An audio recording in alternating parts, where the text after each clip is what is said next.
Hello, my name's Kate Redshaw and I'm a senior lawyer in the employment team at Burgess Salmon, and I'm here with Luke Bowery, one of our partners. And Luke, we weren't expecting to have another conversation quite so quickly, not that it isn't lovely, but of course we've had an issue blow up over the weekend as regards employees having to quarantine on their return from their holidays to Spain. Previously, Spain had been within the travel corridors, which meant that employees could return and go straight back to work. And this brings with it a whole load of issues for employers and employees.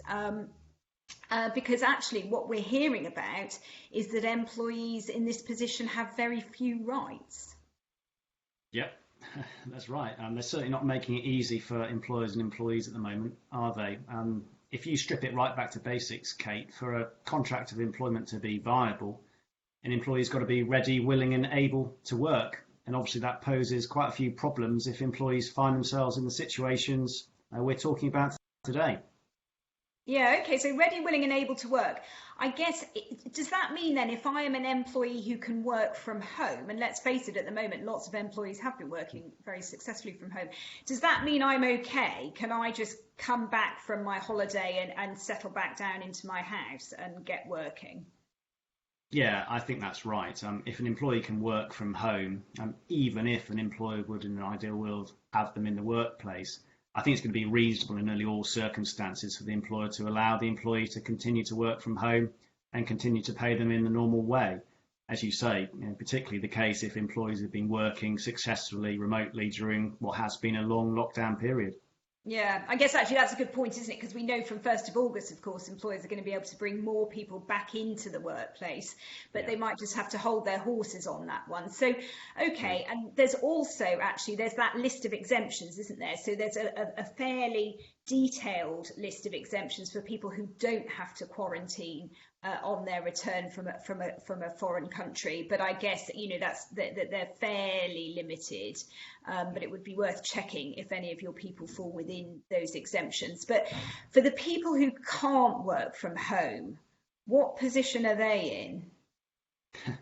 Well, you put it bluntly, if you're a quarantined employee with less than 2 years service, you're not in a good situation at all. You're obviously going to be prevented from coming in and being able to work. And in those situations, maybe save for some limited discrimination rights or other exceptions, an employer could, in theory, potentially dismiss with very little comeback. That's pretty harsh. Yeah, agreed. It's very harsh. You'd hope most employers are going to be more reasonable than that, of course.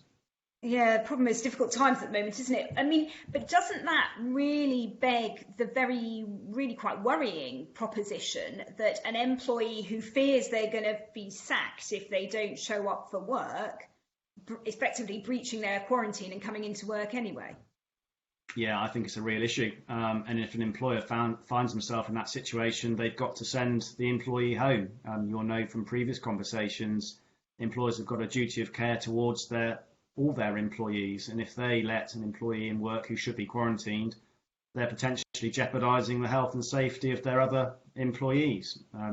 I think with that in mind, we've already seen a number of employers considering asking employees coming back from leave to confirm they haven't returned from Spain or any other country off the travel corridor list. Yeah, okay, so that's the not particularly rosy picture for people with less than 2 years service, but there's people with more than 2 years service are in a slightly different position, I think. Yeah, of course.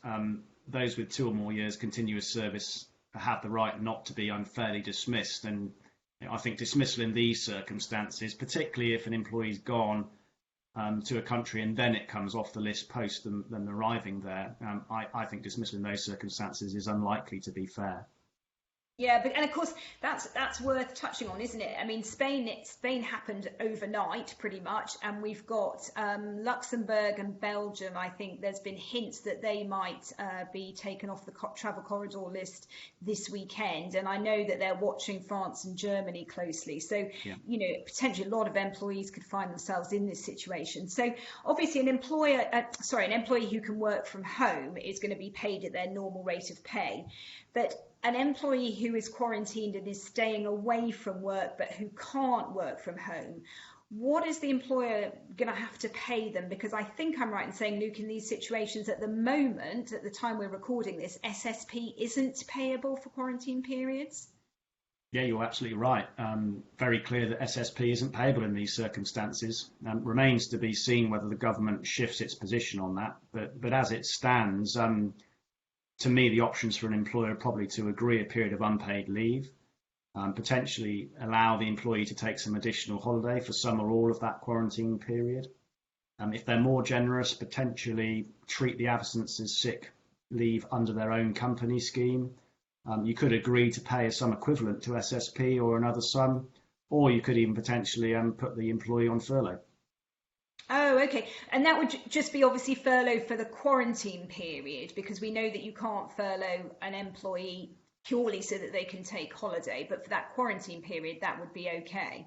Yeah, I'm talking only about the quarantine Yeah. period. I think provided the employee meets all the other qualifying requirements, being furloughed for 3 weeks, etc. I think there's a good argument an employer could furlough an employee in that situation. I say that because the Treasury of Direction clearly sets out the purpose of the furlough scheme is to try and continue the employment of employees whose employment activities have been adversely affected by coronavirus, or the measures to prevent or limit its transmission. So for me, quarantine could potentially fall under one or both of those heads. Yeah. That sounds right, doesn't it? I suppose it's worth remembering, though, that from 1st of August, so any minute, of course, employers are going to have to start to contribute towards the furlough scheme. So it's not a cost-free option for employers to furlough, but it's definitely one to consider. I mean, Luke, this is all very troublesome, really, for employers and employees, and it could go on for months on end. Have you got any tips around how employers might seek to minimise the disruption? Because I think if you think about it, particularly over the summer, employees taking, quite often 2-week break, followed by 2 weeks off on quarantine. And for those who can't work from home, that means a month away from work. I mean, that's really potentially very disruptive. What can an employer do? I mean, I've heard, and Luke, I expect you to be impressed by this. I have heard that Jurgen Klopp, manager of Liverpool, has reputedly asked his team players to submit their holiday plans for approval in advance. I mean, can an employer do that? I am impressed, Kate.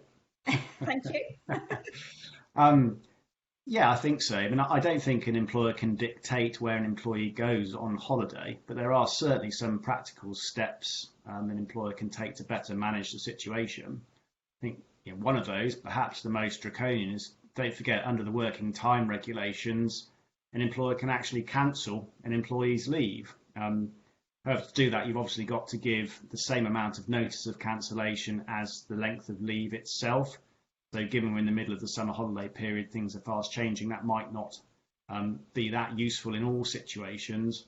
Also going to bring with it clearly some employee relations issues, and also I think some trust and confidence issues, particularly if an employee's fully funded an overseas holiday. But it is one thing to think about. I think if you're an employer thinking about going down that route, you are going to need a pretty clear and solid business reason for doing so.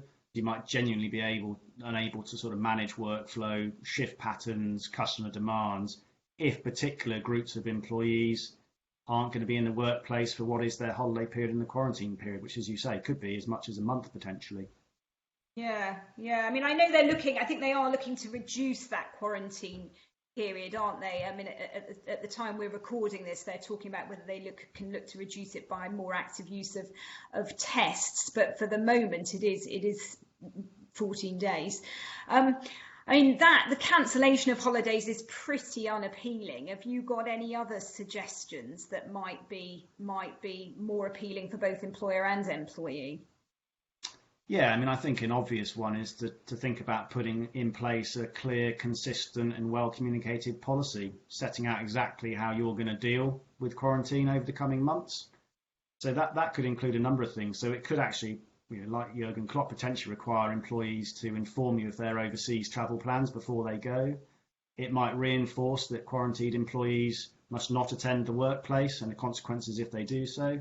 You might set out when you might cancel or refuse annual leave requests. You'd want to set out the status of the quarantine leave period and also whether and how much an employee is going to be paid for it. So you may well be upfront and transparent and say it's going to be treated as unpaid leave, or you'd have the option of taking some holiday. You might even differentiate between those who get caught in a country before it comes off the list and those who travel with the country already being off the list. I think you're right. This isn't going to last for just the summer holiday period. It's going to be for a decent period of time beyond that. So putting in place a policy now, I think is going to aid consistency, avoid uncertainty, and I think also will potentially shape and influence an employee's thinking and when they're making their holiday plans. Yeah.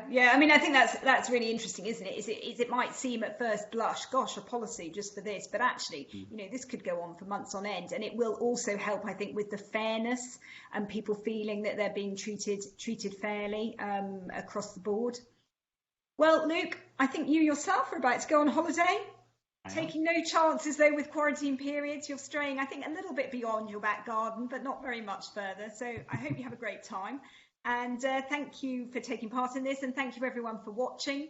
As I've said before, lots of resources on our Burgess Salmon website to help employers with all the various issues raised by COVID-19, including our booklet, COVID-19, a guide for employers, which covers off all sorts of interesting things, how to work safely, business travel, what to pay employees when they're absent, and so on. So that's available along with everything else at our website. Thanks for watching. Bye-bye.